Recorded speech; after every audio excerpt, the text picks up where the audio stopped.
जय जगन्नाथ। मु रुद्र आरंभ करुची आजिर अध्याय को। बारंबार असफल हेले भांगी पड़िबा उचित नुहे, कारण बेले बेले पेंथार शेष चाबी मध्य ताला खोली थाए।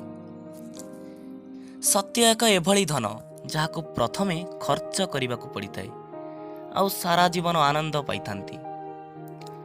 किंतु मिथ्या हेउची एपरी एक ऋण जेउटी क्षणिके सुख मिली थाए आउ सारा जीवन सुझीबाकू पड़ी थाए।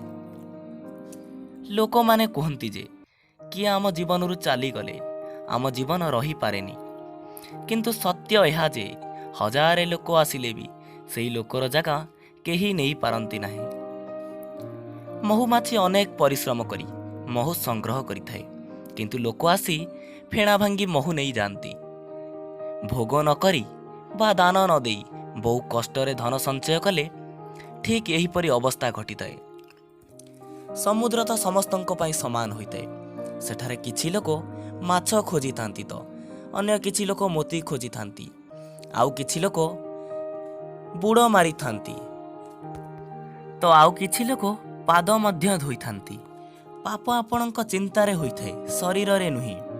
तीर्थ जल शरीर को सफा करिथाए, आम चिंता को नुही। अलसुआ तो सही व्यक्ति होइथाए जीए सबु बेले खाली चिंता करिथाए, किंतु कर्म नुहे।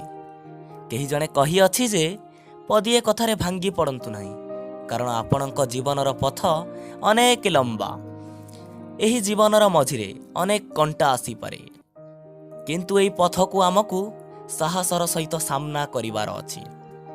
स्वामी विवेकानंद कहिछंती जे उत्तिष्ठित जाग्रत प्राप्य वरान निबोधत। उठ जाग्रत हुओ, जे पर्यंत तुमे सफल न होई फेरिच से पर्यंत आशा छाड़ंतु नहीं।